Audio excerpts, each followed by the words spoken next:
You are listening to the Purvakyan podcast, where we discuss historical events and impressions of the past. This podcast is dedicated in the loving memory of our late grandfather, Kaka Sahib Chitoy. He loved to tell stories, all kinds of stories, especially about his experiences. His face lit up when he shared stories, and they were such in detail as if he remembered them from a few minutes ago. He always shared a piece of his past. He would share his tales, hoping to let us learn from them and imbibe our own versions into our lives. Hello, everyone. Welcome to the Purvakyan podcast. This is our first episode of the series, wherein we will discuss the impressions that historical events, ages, and eras have had on today's world. Let us begin the first episode of this podcast with the era that was the beginning of all the eras of Indian history, and thus the world. Today, we will be exploring the Vedic Age.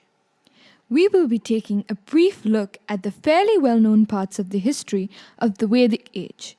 We have divided this segment of the series into two episodes, one concerning to the information regarding the attributes of the Vedic Age, and another one with an in-depth discussion of the various theories regarding the Vedic ages, and which ones seem to be more plausible. Alright, let's dive in. The Vedic Age. It is often called the heroic age of ancient Indian civilization. We do not know for sure when exactly the Vedic Age begins or when it ends. However, we do know that it is well before 1500 BCE. If you're curious as to the reason for this, stick around for our next episode on the Vedic Ages, where we will discuss the same.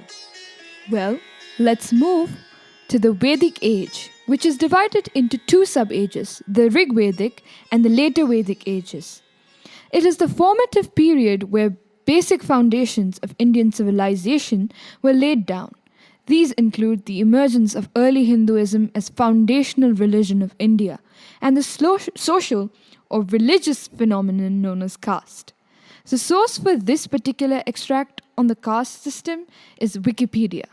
But we might want to take this with a little grain of salt, as this particular statement does not reflect a complete and fair data analysis.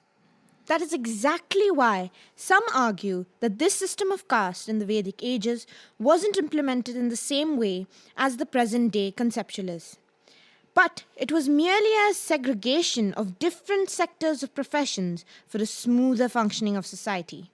And we will dig deeper into this particular phenomenon when we start talking about the life of the Vedic age. And there also happens to be an extract in Rig Veda saying, I am a poet, my father is a physician, and my mother grinds upon the stone. Here, note that the physician was a well-known and accepted profession at such an early period of time, and the family seems to have three totally different occupations. This basically shows that the Rig Vedic age did not have something like a caste system. However, there are instances of this system in the later Vedic age. Okay, now you've talked about a few lines from the Rig Veda. We know that there are three more such Vedas, right? Why don't we introduce these Vedas and get to know what exactly do they mean in the Vedic age? Yes, let us first take a glimpse of one of the prarthanas or prayer for Lord Ganesha, the Pratham Pujaniya God, for an auspicious beginning of this podcast. The chanting that we will present has the proper annotations and pronunciations, which is the only way to grasp the true essence of the prarthana. Note that this is a prarthana from the Rig Veda, and all of us have probably heard of the prarthana at some point of time, but never knew it came from the Vedas. So here is my friend Sayarya chanting the Ganesh Prarthana. गणनां त्वा गणपतिगुं हवामहे कविं कवीनामुपमश्रवस्तमं ज्येष्ठराजं ब्रह्मणां ब्रह्मणस्पत आन शृण्वन्नोतिभिस्सेदसादनं प्रणो देवी सरस्वती वाजेभिर्वाजिनीवती धीनामभित्रयवतु गणेशाय नमः सरस्वत्यै नमः श्रीगुरुभ्यो नमः हरिः ॐ शान्ति शान्ति शान्तिः स्वस्ति प्रजाभ्यः परिपालयन्तां न्यायेण मार्गेण महिं महिषाः गोब्राह्मणेभ्यः शुभमस्तु नित्यं समस्तलोकाः सुखिनो भवन्तु समस्तलोकाः सुखिनो भवन्तु समस्तलोकाः सुखिनो भवन्तु ॐ शान्ति शान्ति शान्तिः. The meaning of the Ganesh Prarthana is, I pray to you, the Lord of the demigods, who removes obstacles. You are omniscient with complete knowledge. You know more than anybody else. I have come to you recognizing your greatness. You are the Emperor of emperors. You are Brahma. I have propitiated you with my chanting of adoring hymns. I salute to you for the fulfillment of my desires. You are the highest treasure among all treasures. You grant your devotees the treasures of both food and wisdom.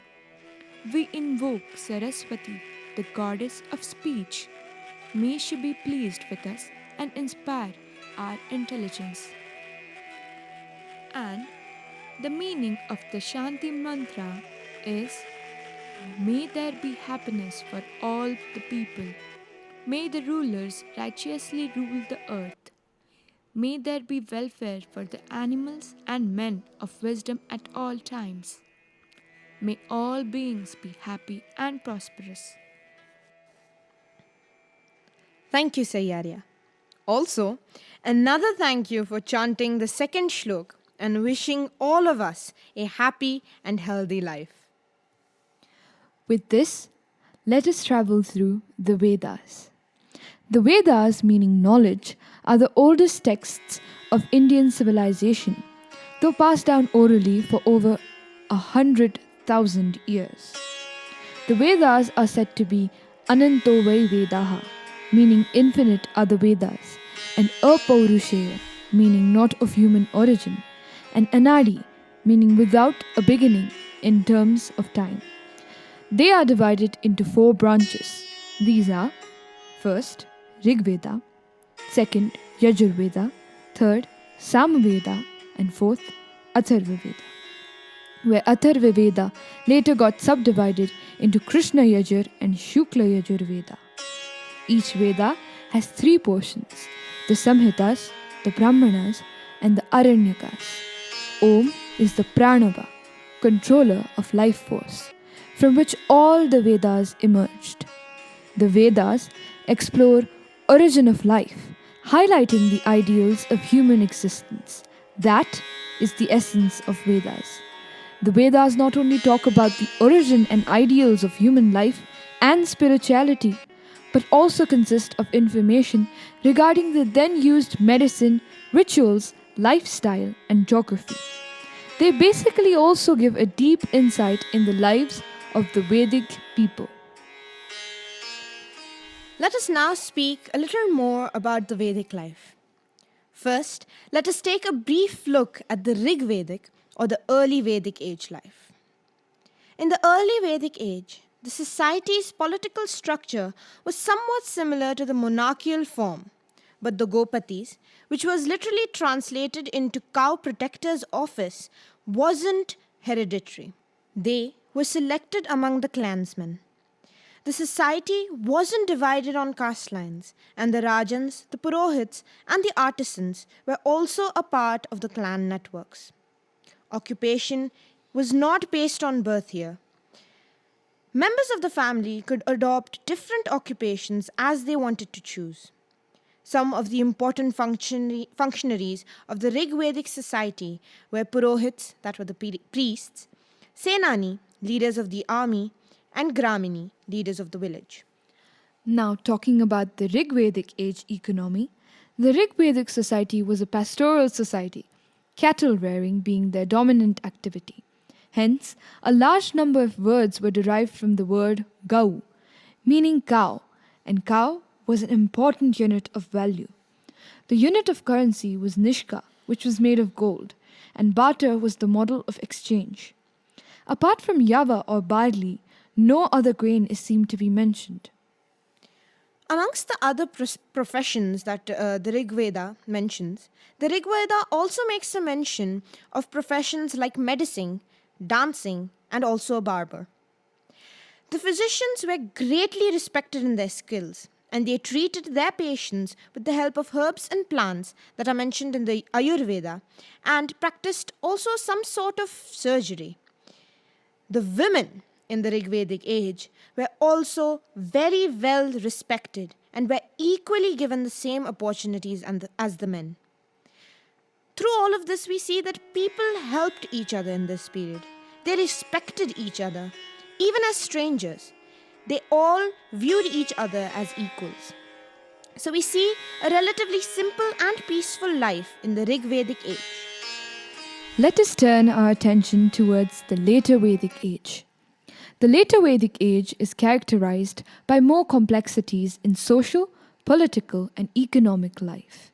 The core geographical area of the Rigvedic texts correspond to eastern Afghanistan, Punjab, and western Uttar Pradesh, whereas in case of later Vedic texts, they correspond to the Kuru Panchal region, which comprised of the Indo-Gangetic plain dividing the upper Ganga valley. The term Rashtra also first appears in this period. In this age, the predominantly pastoral society of the early Vedic times had now become agricultural. It should be noted that even in the later Vedic times, the king did not possess a standing army, and tribal units were to be mustered in times of war. Traces of election of the king or the chief appeared in the later Vedic texts. However, the system was more gradually moving to hereditary. Considering all of these changes, along with the changes happening around the world, the economy must have also changed. Exactly. The economy changed comparatively, and we see that it grew into an iron phase culture and is also called as PGW since pale grey ware became widely in use. Agriculture emerged as a chief means of livelihood that we even see today. Rice and wheat became the staple diet of the people, and lentils were also grown. Exchange was also via barter, and nishka was used as a convenient unit of value. Although the women in the later Vedic age were not given as many opportunities as in the Rig Vedic age, and the later Vedic society seems to be clearly divided into four varnas: Brahmanas, Rajanas or Kshatriyas, Vaishyas, and Shudras. So we see a caste system emerging in the later Vedic age, but not in the early Vedic age. Some scholars, although, who have asserted the existence of the caste system during the early Vedic period, refer to a mantra in the 10th mandal of Rig Veda, which says, Brahmanas sprang from the head of Brahma, Kshatriyas from his arms, the Vaishyas from his thighs, and the Shudra from his feet. This translation of the mantra has been challenged by a certain group of scholars, and they would like to translate it in a different way. The division of the society was on principle of profession, not hereditary, since in the early Vedic age, one could choose their profession according to one's liking or ability. Where the Brahmanas, who were the men that gained knowledge and required to be intelligent and wise, are described as the head, indicating the brain. The Kshatriyas, who are concerned with the use of physical force, are described as the arms, since arms, or rather our hands, do most of the physical work than the rest of our body. and Vaishyas had to travel from one place to another for the purpose of trade and commerce, hence described as Thais. Finally, the Shudras were the people that did the utmost necessary and everyday works, are representing the feet, because the feet help us to move, help our body to move forward, and thus signifying that the human society could also move forward. By common sense, the second translation describes the professions and their roles in society, and hence seems to be more plausible, doesn't it? And that is how we get to know that a slight mistranslation can cause huge unrest and consequences in society. It could have also been a limitation of mindset.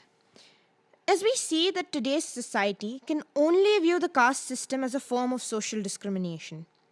This is obviously a product of the mindset that shifted towards a hierarchical form of the caste system rather than just pure professional divisions. We see this forming even before the colonial period entered in India. I guess this persisting mindset was completely responsible for the mistranslations we see here. Also, when I was researching for this episode of the series, I found little credible information. When we search the internet, and I don't mean just surfing through Google and clicking the first website that pops up, but like actually going through many websites, searching for the topic, we don't actually find accurate information regarding this particular age. Of course, we do have the Vedas, the oldest literature to be written that has been passed down by oral tradition, but nothing written as history about the Vedic age seems to be a fact, since most of the websites write about the Aryan invasion theory as a fact and literally assume most of what they write. Although, talking to a few people who have learnt and have an understanding of the Vedas, we realize that the Vedas, being infinite and having no human origin, are not composed by the Vedic people, but rather that the Vedic people followed ideals described in the Vedas. We see that the Vedas talk in depth about the adhyatmic value of a person. They talk about the Atma of a person, the soul. They teach people to value their Atma first, then their mind, and then their body. The Vedas include practices on all sorts of forms of science, even those that are not yet comprehensible by modern scientific minds. They talk of the science of medicine, of geography, and even of metallurgy. This never comes to light when we search about the Vedic ages, be it in our textbooks or YouTube or the internet. This is the reason why our next episode is regarding the various theories put up by people regarding the Vedic age and its timeline, which to this day is still debated upon. So hope you enjoyed this podcast and look forward to our next episode where we discuss the theories related to Vedic age. Thank you.